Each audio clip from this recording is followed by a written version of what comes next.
ISO/IEC 20000 is the international standard for IT service management. It defines what an organization must do to plan, deliver, monitor, and continually improve IT services that are reliable, secure, and genuinely aligned with business needs. This deep dive walkthrough covers every clause in detail, all 13 sub-processes of Clause 8 operation, both audit walkthroughs, the full certification journey, industry-specific applications, common audit nonconformities, and 2 rounds of interview-style questions and answers, so you finish the session ready to discuss ISO 20000 confidently in a real assessment, an audit, or a job interview. ISO/IEC 20000 is not a single document but a family of parts. Part 1 contains the certifiable requirements, the only part an organization is actually audited and certified against. Part 2 provides guidance on applying those requirements. Part 3 helps organizations decide scope and applicability, especially useful when service delivery involves multiple parties. Part 5 is an exemplar implementation plan showing a practical roadmap. Like ISO 9001, ISO 27001, and ISO 22301, Part 1 follows the Annex SL high-level structure, which is exactly why organizations often integrate ISO 20000 with an existing ISO 27001 information security management system rather than running 2 separate systems. A classic interview question: what's the difference between ISO 20000 and ITIL? ISO 20000 is a certifiable management system standard. It defines what must exist and be demonstrably effective, and an accredited certification body audits against it. ITIL-4 is a best practice framework. It describes how to design and run service management practices, but there is no ITIL certification for an organization, only for individuals. The two are complementary, not competing. Most organizations implementing ISO 20000 map Clause 8's 13 sub-processes directly onto ITIL practices such as incident management, problem management, change enablement, and service catalog management, using ITIL as the how and ISO 20000 as the what and the proof. Before the clauses, lock in the vocabulary. SMS is the service management system, the whole set of policies, processes, and controls. A CMDB, or Configuration Management Database, stores configuration items and their relationships. A KEDB, or Known Error Database, records root causes and workarounds from problem management. An SLA is the agreement with the customer, an OLA is the internal agreement between departments that supports it, a UC, or underpinning contract, is the equivalent agreement with an external supplier. An RFC is a request for change, reviewed by a CAB, or Change Advisory Board.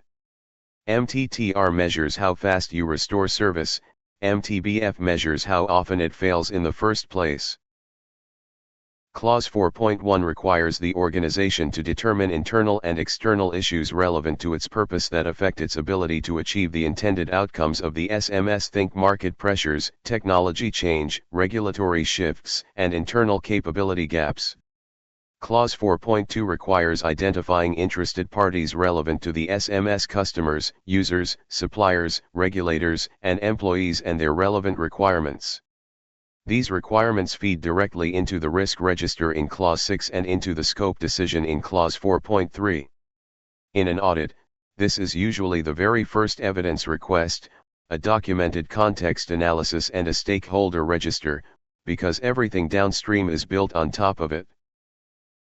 Clause 4.3 requires a documented scope statement defining the boundaries of the SMS, which services, which locations, which technology, and which organizational units are included, plus a clear justification for any exclusions.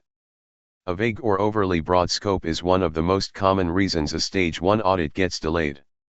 Clause 4.4 then requires the organization to establish, implement, maintain, and continually improve the SMS, including the processes needed and their interactions commonly demonstrated with a process interaction map.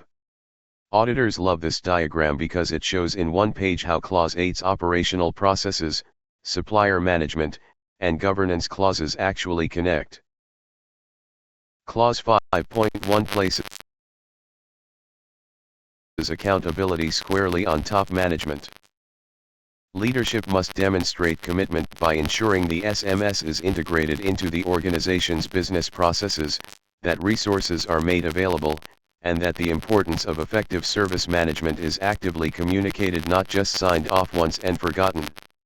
Clause 5.2 requires a documented service management policy. It must be appropriate to the organization's purpose, provide a framework for setting service management objectives, include a commitment to satisfy applicable requirements, and commit to continual improvement. The policy must be approved by top management, communicated throughout the organization, and made available to interested parties where appropriate. Clause 5.3 requires top management to assign, communicate, and ensure understanding of roles, responsibilities, and authorities relevant to the SMS. In practice, this means naming a service management system owner or manager, appointing process owners for each of the 13 Clause 8 subprocesses, and defining who has authority to approve changes, accept risk, or sign off on service reports. Auditors typically ask to see a RACI matrix or an organization chart map to SMS roles, and then cross-check it by interviewing staff directly. If the person named as the incident manager can't describe their own responsibilities, that's a real nonconformity, not a paperwork gap.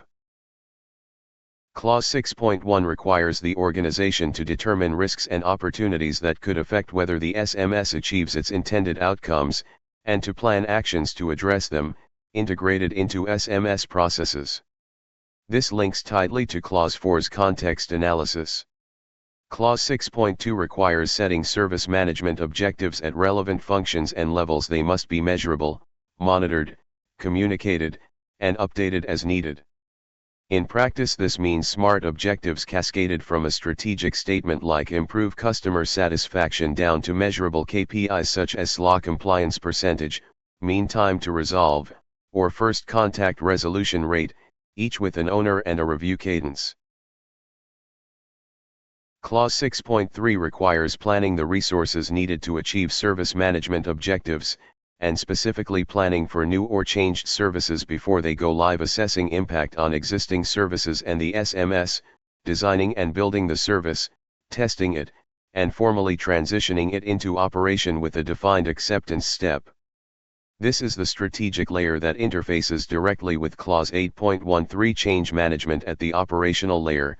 6.3 asks should we build this and are we ready, while 8.13 controls the individual changes once the service exists. Auditors often trace a single new service from its 6.3 planning record all the way through to its first 8.13 change record to test the whole chain. Clause 7.1 requires the organization to determine and provide the resources needed for the SMS people, infrastructure such as tooling and facilities, and financial resources. Clause 7.2 requires ensuring the competence of people doing work that affects service performance, based on appropriate education, training, or experience, and retaining documented evidence of that competence.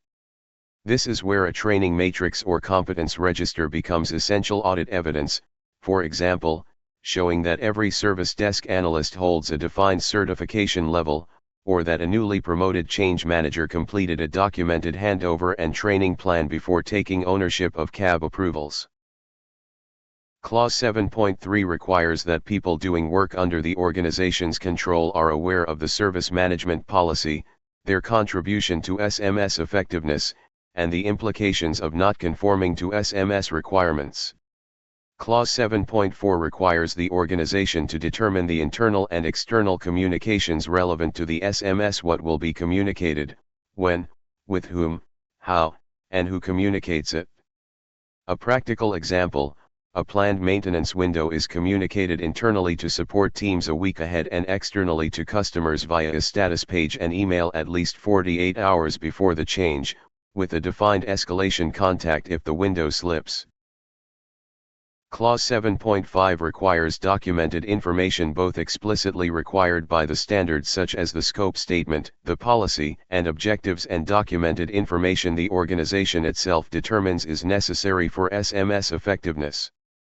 Crucially, it also requires control of that information, appropriate identification and description, format and media, review and approval for suitability, and control over distribution, access, retrieval, storage, retention, and disposal. In audits this is tested very concretely. Is the document under version control? Does the person using it have the current version? Is an obsolete SLA template still floating around on someone's desktop? And can a superseded procedure still be accidentally followed?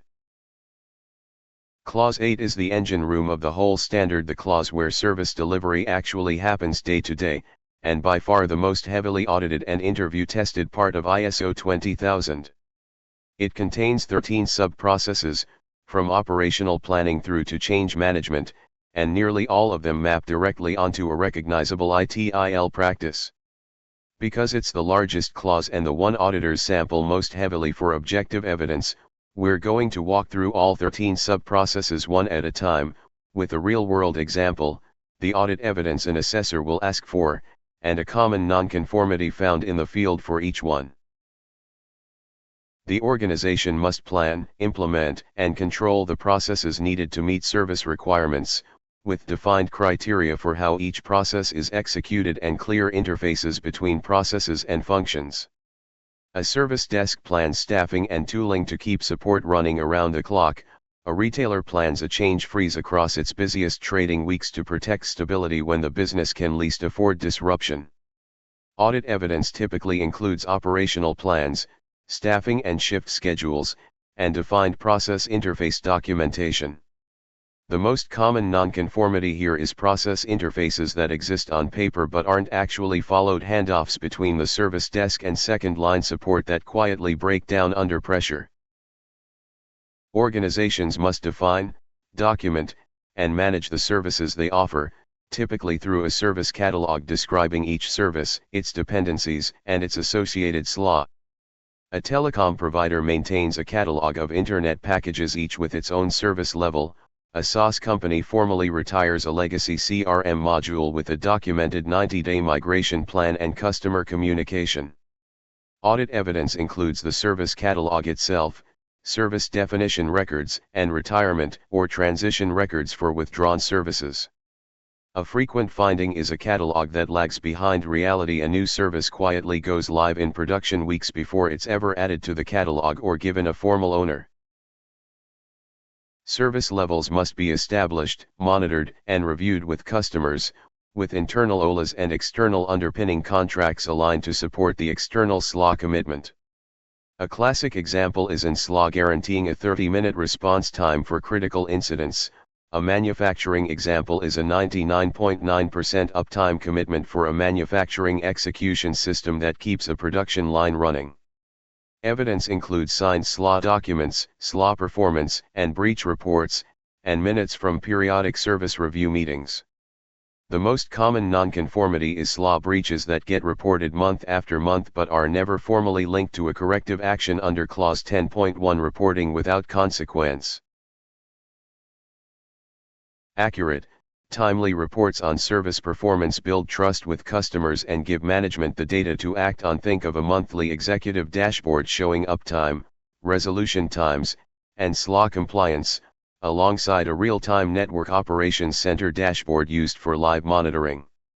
Audit evidence includes sample reports, the distribution list showing who actually receives them, and evidence that report accuracy is periodically checked against source data. A very common finding is reports that are generated and distributed on schedule but never actually reviewed or acted on in a meeting. Reporting becomes a compliance ritual rather than a management tool. Services must stay available and recover quickly after disruption, which means a documented business impact analysis, availability targets, and a tested disaster recovery plan. A bank runs a scheduled failover drill to its DR site to prove recovery time objectives are realistic. A data-heavy service runs redundant data centers with automatic failover so users barely notice an outage. Audit evidence includes the BIA, DR test reports with dates and results, and ongoing availability metrics against target. The most common nonconformity in this subprocess is a disaster recovery plan that exists on paper but hasn't actually been tested in over a year. Untested continuity is unproven continuity. IT costs and budgets must be planned and tracked, with costs allocated transparently across the services and business units that consume them. For example, allocating cloud hosting costs to departments through a chargeback model, or tracking capital versus operational expenditure separately when refreshing infrastructure. Audit evidence includes budget versus actual reports and the cost allocation model itself, showing how a shared cost gets split fairly across consuming services. A common nonconformity is costs that can't actually be traced back to a specific service. The finance team has a total IT spend figure, but nobody can say what any single service genuinely costs to run. Infrastructure and resources must meet current and future demand, which means a capacity plan built on demand forecasts, ongoing performance monitoring, and defined thresholds that trigger alerts before problems occur. A common example is scaling server capacity ahead of a major product launch. An e-commerce example is pre-provisioning for a Black Friday traffic spike rather than reacting to it live. Evidence includes the capacity plan itself, trend and utilization reports, and threshold alert logs showing proactive monitoring. The most frequent finding here is an organization that only ever reacts to capacity problems after they happen, with no forward-looking forecast to prevent them in the first place. Confidentiality, integrity, and availability of information supporting the services must be protected, with controls such as access management, encryption, and a formal security incident process. This is the subprocess where ISO 20000 most directly overlaps with ISO 27001 Annex A controls. A common example is role-based access control restricting who can view sensitive HR data. A banking example is encrypting data in transit for a payments API. Evidence includes access review logs and the security incident register. A very common finding, and one auditors specifically probe, is access rights that aren't reviewed periodically. A classic joiner-mover-lever gap where someone who changed roles still holds their old system access. Third parties and subcontracted service providers must be managed to meet agreed requirements, with contracts clearly defining responsibilities and SLAs, and ongoing monitoring of supplier performance against those commitments. A common example is actively monitoring a cloud vendor's own published SLA rather than just trusting it. Another is formally evaluating a network carrier's uptime guarantee before renewal. Evidence includes supplier contracts, a supplier register, and periodic supplier performance review records. The most common nonconformity is a signed contract with SLA clauses that nobody ever actually checks. The supplier against the agreement exists, but there's no evidence of active oversight. Normal service must be restored as quickly as possible after an incident, prioritized using an impact times urgency matrix, with a defined escalation path and a distinct major incident process for severe outages. Separately, routine user requests must be fulfilled through defined, repeatable workflows. A simple example is a password reset handled through a self-service portal. A high-severity example is a major outage triggering a bridge call under a formal Severity 1 process. Evidence includes ticketing system reports, incident timelines, and the documented priority matrix. A common nonconformity is incidents that aren't classified or prioritized consistently, so genuinely critical issues sometimes wait behind low-impact tickets. Root causes of recurring incidents must be identified and addressed, combining reactive problem management triggered by incidents with proactive problem management driven by trend analysis, and recording confirmed root causes and workarounds in a known error database. A classic example is finally fixing a faulty patch that keeps causing repeated system crashes. A proactive example is trend analysis flagging a recurring network latency pattern before it becomes a major incident. Evidence includes problem records, root cause analysis reports using techniques like the 5 Whys, and KEDB entries. A very common nonconformity is problem records opened after an incident but never formally closed with a documented root cause.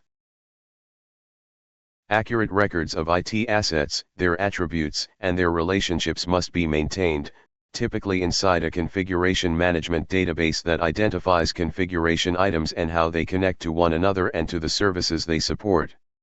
A common example is a CMDB tracking servers, network devices, and software versions. A more mature example is an automated asset discovery tool that keeps the CMDB continuously synchronized rather than relying on manual updates. Evidence includes CMDB extracts, CI relationship diagrams, and periodic configuration audit reports comparing the database to reality.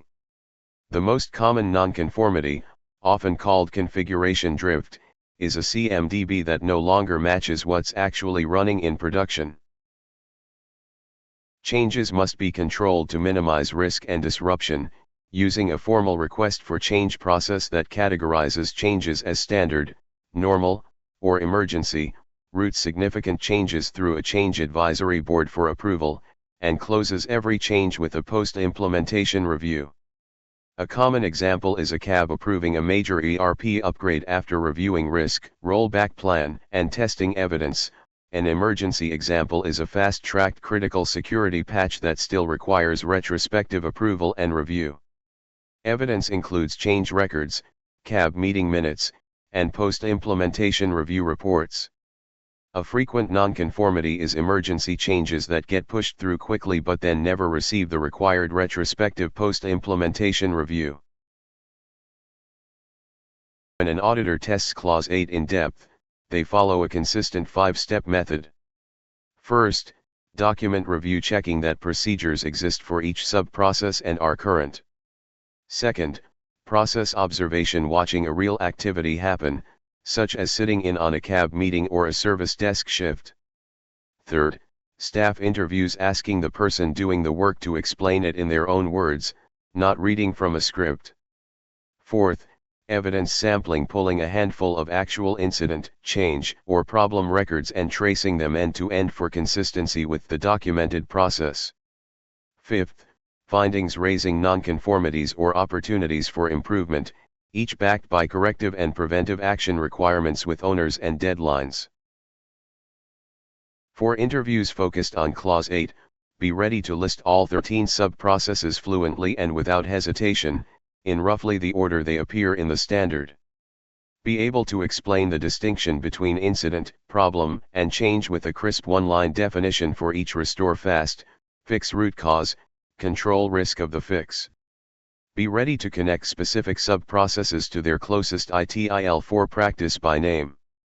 And be ready to name, for at least 3 sub-processes, the exact piece of audit evidence an assessor would ask for: a CMDB extract, CAB minutes, a KEDB entry, because that level of specificity is what separates a memorized answer from real operational understanding.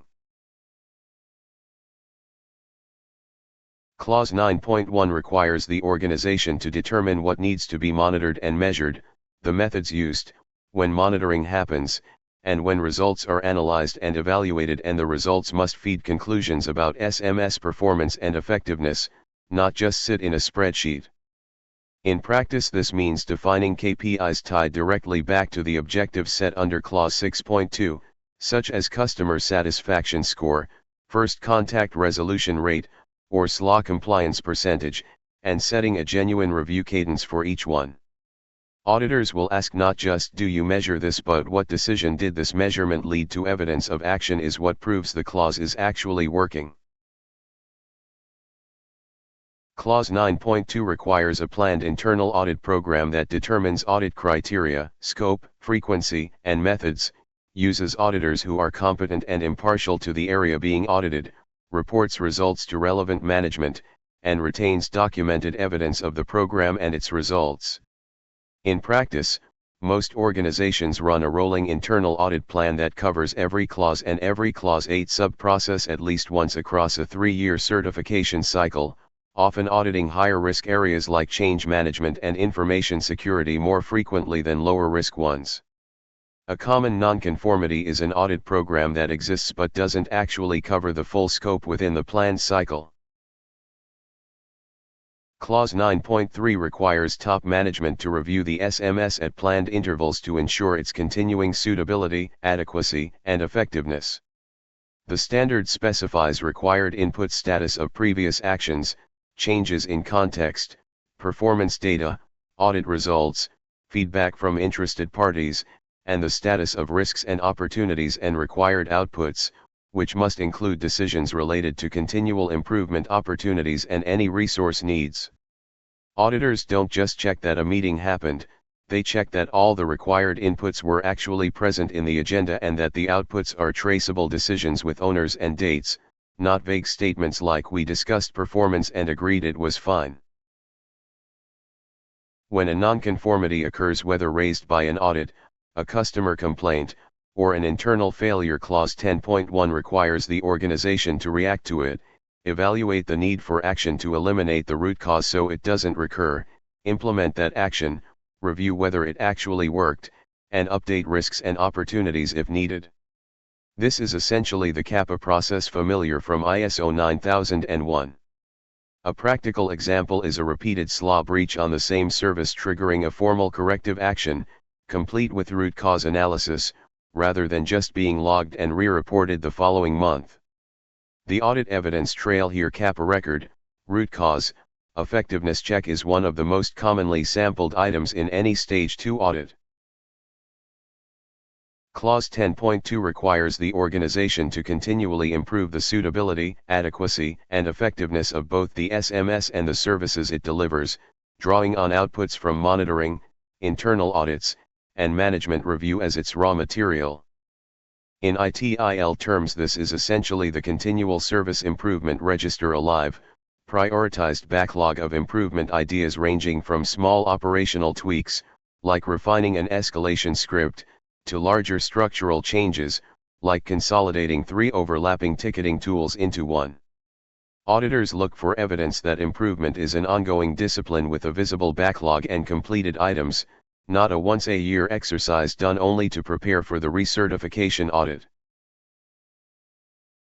The formal certification audit begins with Stage 1, a documentation and readiness review. The certification body checks the scope statement, key policies, and procedures, confirms the organization understands the requirements, and identifies any areas of concern before committing to an on-site visit.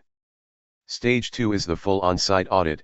The assessor examines whether the SMS is actually implemented and effective across every clause, gathering objective evidence through document sampling, process observation, and staff interviews, exactly the same methodology used for Clause 8 but now applied across the whole standard. Only after Stage 2 concludes with no unresolved major nonconformities does the audit move toward a certification recommendation.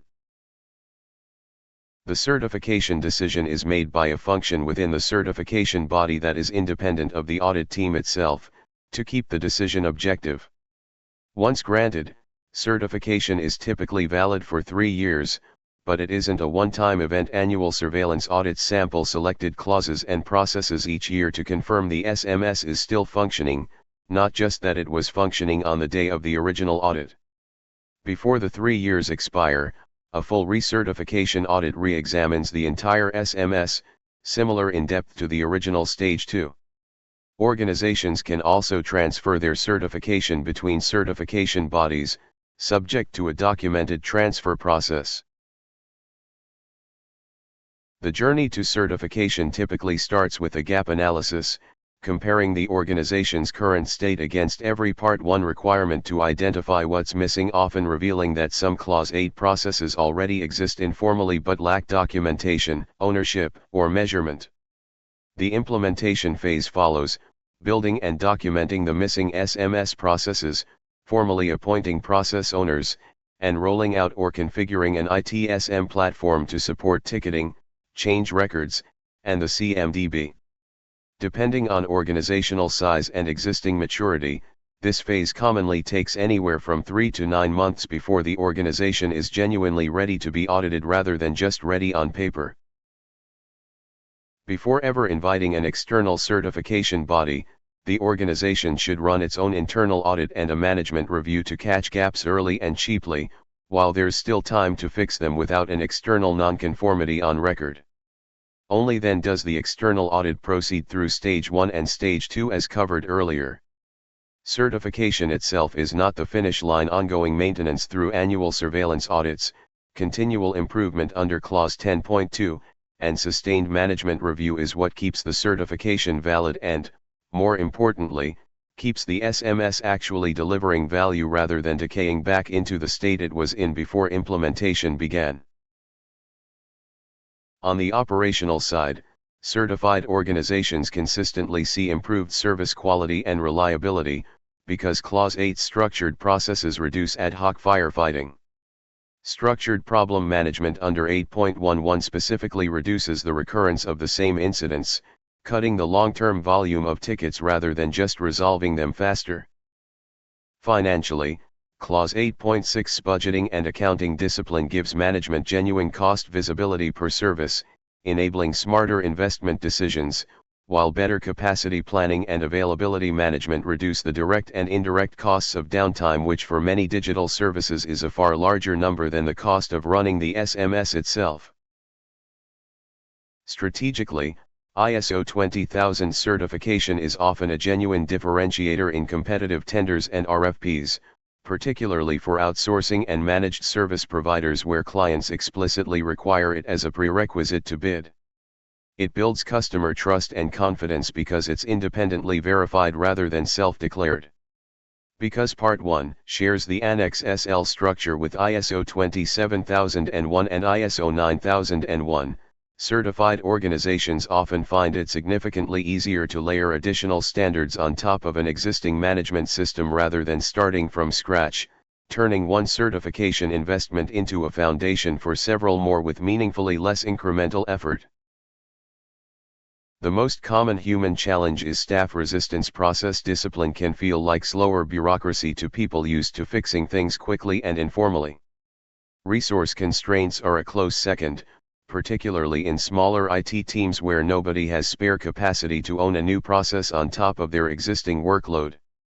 Unclear ownership compounds both problems, leaving processes that technically exist but that nobody feels accountable for.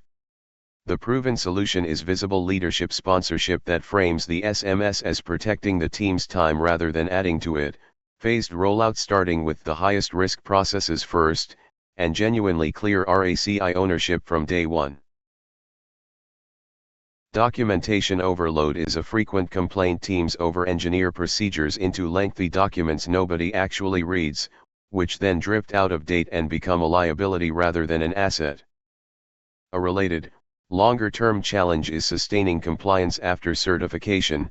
The initial push toward the audit is intense, but energy fades afterward, sometimes called audit fatigue, and the SMS quietly decays until the next surveillance audit forces a scramble.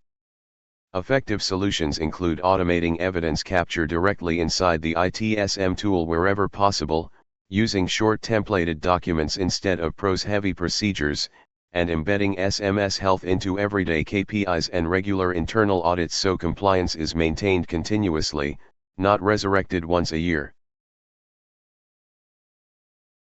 In banking, ISO 20000 discipline centers on extremely stringent incident and change management, because even minutes of core banking downtime carry direct financial and regulatory consequences. Change freezes during peak periods and rigorous CAB approval for anything touching payment rails are standard practice.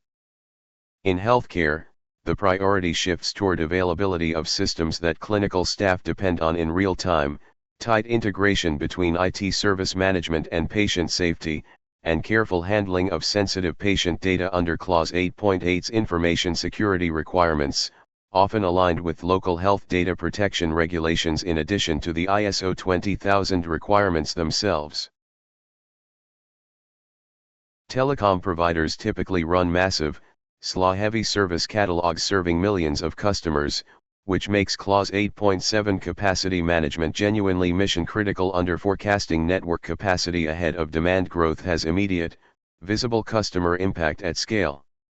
In government, ISO 20000 increasingly underpins citizen-facing digital services, where transparency and continuity of public services are politically as well as operationally important, and it's increasingly common for government procurement policies to explicitly require vendors to hold ISO 20000 certification before they're even eligible to bid on IT service contracts, turning the certification from a nice-to-have into a hard commercial gate. Pulling together patterns from real audits, a handful of nonconformities show up again and again. Repeated SLA breaches under 8.3 that are never formally linked to corrective action under 10.1. CMDB configuration drift under 8.12, where the database no longer matches production. Incomplete or missing competence records under 7.2 for newer staff. A scope statement under 4.3 that excludes services without a documented justification. An internal audit program under 9.2 that, on paper, covers everything, but in practice hasn't actually touched a full cycle within its planned time frame. And management review minutes under 9.3 that are missing one or more of the standard's explicitly required inputs. Q. What's the difference between an incident and a problem? A. An incident restores normal service as fast as possible, a problem investigates and removes the underlying root cause so it stops recurring. Q. What's the difference between an SLA, an OLA, and a UC? A. An SLA is the external agreement with the customer, an OLA is the internal agreement between departments that supports it, a UC is the equivalent formal agreement with an external supplier. Q. What's the difference between Stage 1 and Stage 2 audits? A. Stage 1 is a documentation and readiness review, usually off-site. Stage 2 is the full on-site audit of implementation and effectiveness across every clause. Q. How should emergency changes be handled? A. Through an accelerated but still controlled path with retrospective CAB approval and a mandatory post-implementation review. Speed doesn't remove accountability. Q. How long does certification last, and what happens in between? A. 3 years, with annual surveillance audits sampling the SMS each year and a full recertification audit before expiry. Q. Name 3 real audit nonconformities you might expect. A. CMDB configuration drift, SLA breaches with no linked corrective action, and stale access rights from a joiner-mover-lever gap. Q. How does ISO 20000 relate to ITIL4? A. ISO 20000 is the certifiable standard defining what must exist, ITIL4 is the framework describing how to run it well. Across the whole standard, interviewers are testing whether you understand ISO 20000 as a working system, not a memorized list. Be ready to explain ISO 20000 versus ITIL in one clean sentence, walk through all 10 clauses at a conversational level, and go noticeably deeper on Clause 8's 13 subprocesses than on any other clause, because that's where real operational fluency shows. Be ready to describe the audit process end-to-end. Stage 1, Stage 2, surveillance, recertification, and to name concrete, specific benefits, challenges, and nonconformities rather than generic ones. Specificity, backed by a real example each time, is what consistently separates a strong candidate from an average one. ISO 20000 is evolving alongside how IT services themselves are delivered. Cloud-native and SaaS-based services are pushing service-level management toward multi-vendor, multi-layer SLAs that span an organization's own service plus every cloud dependency underneath it. AI-driven and IOPS-based monitoring is starting to shift Clause 8.7 capacity management and 8.11 problem management from reactive to genuinely predictive, flagging likely incidents before they happen. Tighter integration with DevOps and site reliability engineering practices is reshaping how change management balances speed with control. And experience-level agreements, XLAs, are emerging alongside traditional SLAs, measuring how a service actually feels to use, not just whether it was technically up.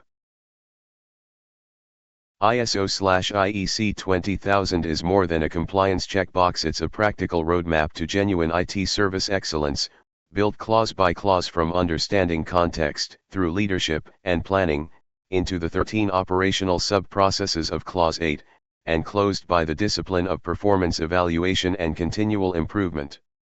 Know the clauses cold, know exactly what evidence an auditor will ask for at each one, know the full certification journey from gap analysis to recertification, and be ready to back every answer with a real example, and you're genuinely ready, whether the room you walk into is a certification audit or a job interview.